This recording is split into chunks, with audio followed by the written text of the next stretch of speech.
हाँ दोस्तों, रिसेंटली आप लोगों ने देखा होगा कि भारत के प्रधानमंत्री और जापान की प्रधानमंत्री आपस में मिले। इस बीच में दुनिया भर का ध्यान था कि $1 ट्रिलियन का इन्वेस्टमेंट हो चुका है, ब्रदर सिस्टर मूवमेंट से एक्सचेंज किया गया। बट मेरा स्पेसिफिकली कहीं ध्यान था तो वो था यूनिकॉर्न मास्ट पे। लिटरली ये सबसे बड़ा गेम चेंजर है, बट इसके बारे में कोई बात नहीं कर रहा और ये अब इंडियन नेवी को दिया जा रहा है। लिटरली दुनिया में किसी भी देश के पास ये सिस्टम नहीं है। ये बहुत ही important system Indo Pacific region के अंदर होने वाला है। ये सिस्टम क्या है, तो पहले आप ना एक जनरल वॉरशिप को देखो, इस तरीके की होती है। ये बड़ी छोटी वॉरशिप है, बड़ी वॉरशिप और भी बड़ी होती है और उनके अंदर ना कई सारे सेंसर्स रडार ये लगाए जाते हैं और ये 3 अलग अलग लेवल पे लगते हैं। आप आगे देखोगे, फिर बीच में देखोगे और फिर एंड में देखोगे। इन रडार के जरिए पूरे समुद्र के ऊपर नज़र रखी जाती है। बट इसकी वजह से दिक्कत क्या होती है, ये रडार आसानी से दुश्मन के पकड़ में आ जाते हैं। शिप बहुत बल्कि हो जाती है, जिसकी वजह से रडार क्रॉस सेक्शन बहुत ज़्यादा बढ़ जाता है। बट अब क्या हुआ है, जापान ने इसको चेंज कर लिया है। ये जो इतनी बल्कि सिस्टम था जो रडार क्रॉस सेक्शन को बहुत बढ़ाता है, उसको हटा के केवल एक यूनिकॉर्न के सिंग की तरह एक सिस्टम यहाँ पर लगाया गया है। इसे कहा जाता है यूनिकॉर्न, इसी को कहा जाता है निंजा टेक्निक और इसी को कहा जाता है यूनिफाइड कॉम्प्लेक्स रडार एंटीना, जो कि एक वॉरशिप के ढेर सारे सेंसर्स को हटा के एक सिंगल सेंसर के ऊपर लेके आ जाता है। ये अपने आप में एक बहुत ही बड़ा सिग्निफिकेंट डेवलपमेंट है और अब इंडिया और जापान पहली बार डिफेंस को डेवलपमेंट करने वाले हैं और उसके अंदर ये यूनिकॉर्न रडार डेवलप किया जाएगा। अब ये जो डील है ये इतनी क्या इंपॉर्टेंट है, इसकी क्या औकात है, इसे मैं शुभेंदु चौहान डिटेल में आप लोगों के साथ में चर्चा करूंगा। बट उसके पहले अगर आपको यूपीएससी सीएससी की तैयारी करना है, इंडिया के टॉप एजुकेटर से अनअकैडमी के ऊपर पढ़ना है, तो आप लोगों के पास में बहुत अच्छा मौका है। इंडिया के टॉप एजुकेटर्स आप लोगों को कंप्रहेंसिव यूपीएससी सीएससी की तैयारी कराएंगे।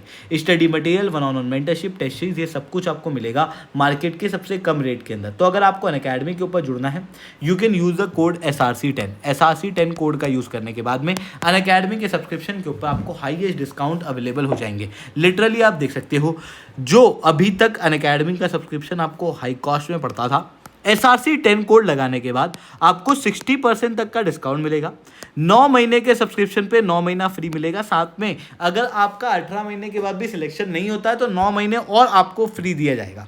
इसके अलावा यूपीपीसीएस के भी कंप्लीट कोर्स शुरू किए जा चुके हैं, आप चाहो तो वहाँ पर भी ज्वाइन कर सकते हो।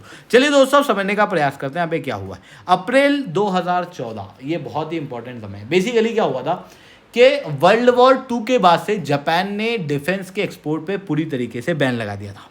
पर अप्रैल 2014 से इन्होंने इस बैन की पॉलिसी को लगभग उल्टा कर दिया, पर फिर भी डिफेंस के ज़्यादा एक्सपोर्ट इन्होंने कभी किए नहीं। आज तक भी आप देखोगे तो कुछ इन मीन 3.5 देश हैं जिनको जापान ने अभी तक डिफेंस एक्सपोर्ट किया है।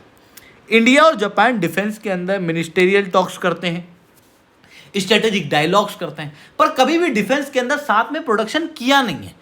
अब क्या हुआ है, रिसेंटली जो भारत के प्रधानमंत्री और जापान के प्रधानमंत्री ने डील साइन की, ये इंडिया और जापान का पहला डिफेंस को डेवलपमेंट प्रोजेक्ट है, जिसके बाद इंडिया ने जॉइंट एक्सरसाइज और स्ट्रेटेजिक डायलॉग से जापान के साथ में रिलेशन को अब जॉइंट डेवलपमेंट की तरफ आगे बढ़ा दिया है। And it is really a new chapter in are defence technology, जो कि रिसेंटली भारत के प्रधानमंत्री के द्वारा कहा गया, जो कि इंटरनेशनल लेवल पे इंडो पैसिफिक रीजन के अंदर मरीटाइम सिक्योरिटी और रूल बेस्ड ऑर्डर को क्रिएट करने में मदद करेगा। पर अब आप कहोगे कि केवल एक ये एंटीना इतना क्या बड़ा काम कर देगा, तो बेसिकली क्या होता है, मैंने आपको बताया कि ये बहुत ही बड़े बल्कि सिस्टम जो है वो लगाए जाते हैं, जिसकी वजह से क्या होता है, इन बल्कि सिस्टम के अंदर पहली चीज़ रडार सिग्नेचर छूटते हैं, क्योंकि बहुत कियोटिक रडार सिस्टम हो जाते हैं। तो ये रडार जो है वो पीछे अपने साइन छोड़ जाते हैं कि यहाँ से वॉरशिप गई थी। अब इसकी वजह से क्या होता है, जैसे चाइना जैसे देश है, तो चाइना क्या करता है, इंटेलिजेंस सर्वेलेंस एंड रिकनेंस का नेटवर्क बनाया हुआ है ईस्ट और साउथ चाइना सी के अंदर। अब अगर कोई भी जहाज यहाँ से जाता है तो ये फट से उसे पकड़ लेता है। इवन बे ऑफ बंगाल के अंदर भी जो जहाज जाते हैं उनको भी ये पकड़ लेता है, उनके रडार की जानकारी ये ले लेता है, जिसकी वजह से उन शिप्स के बारे में इजीली चाइना को पता लग जाता है। अब आप एक बार इमेजिन करो, जैसे मान लो इंडिया का INS त्रिकांड है, जो एक बार चाइना के इस पूरे नेटवर्क के अंदर आ गया और उसके ऊपर लगे ढेर सारे रडार्स की वजह से जो रडार सिग्नेचर पीछे छूटे वो चाइना ने कैप्चर कर लिए और चाइना ने उनको कैप्चर करने के बाद स्टोर कर लिया। कल को अगर इंडिया चुपके से चाइना के अंदर जाता है, चाइना के वाटर्स के अंदर जाके अटैक करने की कोशिश करता है, चाइना ये न केवल समझ जाएगा कि हमने जहाज़ भेजा है, बल्कि ये तक समझ जाएगा कि कौन सा जहाज़ भेजा गया है। ये बहुत ज़्यादा खतरनाक है, क्योंकि चाइना फिर उस जहाज़ की कमजोरी के आधार पर उसे उड़ा सकता है।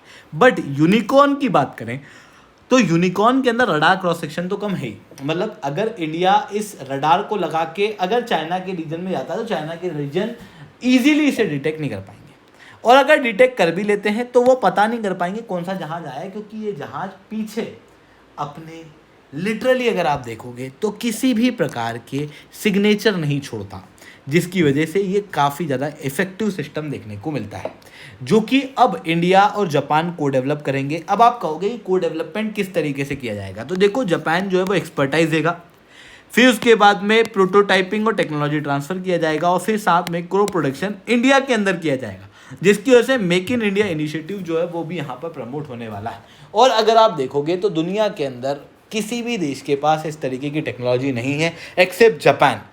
तो अब इंडिया के पास में ये टेक्नोलॉजी आते हुए दिखाई दे रही है, ये यूनिक टेक्नोलॉजी अब इंडिया के पास में है। आई होप दोस्तों ये सारी बातें आप लोगों को समझ में आई होंगी। लेक्चर अच्छा लगा हो तो लाइक करना, लेक्चर बहुत अच्छा लगा हो नीचे SR10 कमेंट करना। यूपीएससी CSE की तैयारी करना है, इंडिया के टॉप एजुकेटर्स एंड अकेडमी के ऊपर पढ़ना है, it's the right time. You can join us, you can use the code SRC10। याद रखना, अगर आप मेंस की तैयारी कर रहे हो ना इस बार, तो मेंस के लिए भी आप इस समय पर हमारे कोर्सेज ज्वाइन कर सकते हो। ठीक है दोस्तों, आज के लिए that's all from my side. जय हिंद, जय भारत।